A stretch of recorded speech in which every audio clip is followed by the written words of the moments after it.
Going into the semifinals of the Blast Bounty in Malta, it seemed that Falcons had all but met their timely end when faced against the number one team in the world, Vitality. Without Kiyosuke, without Sonic, everyone expected a clean, decisive match in Vitality's favor. However, that would not come to pass. Falcons would not only go on to win this matchup, but did it while taking Vitality's map pick and smashing Vitality on the decider map 13-6 on Mirage. So, how did they do it? Well, on Inferno, for the most part, it was containing Vitality's firepower mostly through well-placed proactive aggression and, believe it or not, grenades. Like, they just turned into 2018 Astralis, the way that they were nuking Vitality out of this map. And if you don't believe me, these were the nade damage stats ripped straight out of the match. In the grand scheme of things, all this nade damage no doubt influenced Vitality's decisions. For example, I don't think Vitality would have retreated off Banana as often as they did had it not been for the countless well-placed nades. So let's take a look at what happened round by round and figure out how Falcons pulled off a heist of a win. Starting with, obviously, Inferno. In the third round of Inferno, Kixen and Tesses kicked the round off with a very aggressive app setup, which is going to get them to clean kills. And even though Apex tries to find a CT lingering in the apps, he's not going to be able to find anything. Falcons clearly do not want to give up their man advantage, so they retreat from the apps and hide on site, playing a simple bait setup and playing the man advantage.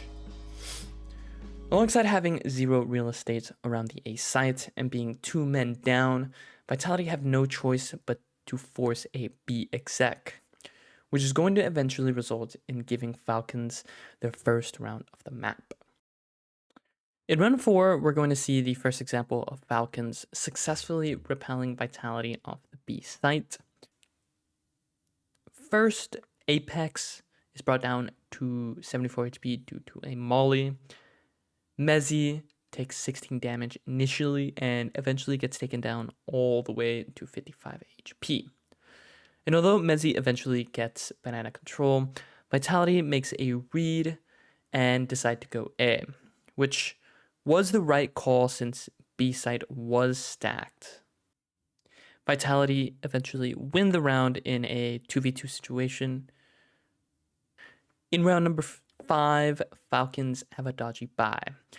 Only Monsi has an op and the rest are on pistols. This was a force buy. Falcons are supposed to be saving, so Vitality are unaware of the op coming into this round.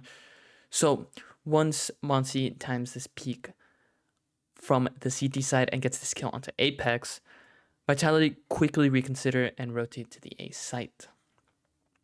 But Monsi is one step ahead of everything, and immediately after getting the kill top banana, he rotates instantly to the A site and helps Falcons secure their second round of the game. In round 6, it's nades once again. Monsi's nade on the T-steps brings Zaiwu and Messi down to 72 and 69 HP.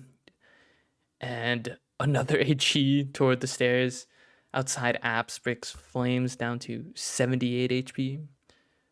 The total amount of damage dealt being 93 damage, which eventually makes this spray down by Nucleons on the B site all the more manageable. And finally, round 10 is just a world of pain for Vitality, where Falcons are able to interlace both aggression and nade usage to pick apart Vitality's offense.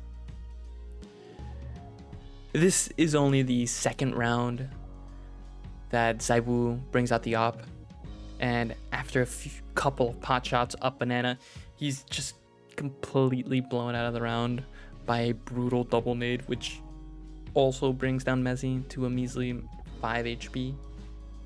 So all the while that's happening, Monsi takes Zaiwu's death as an opportunity to get aggressive in the middle, and is able to get this pick onto Flames, giving the Falcons a 3v5 advantage with a minute and 20 left in the round.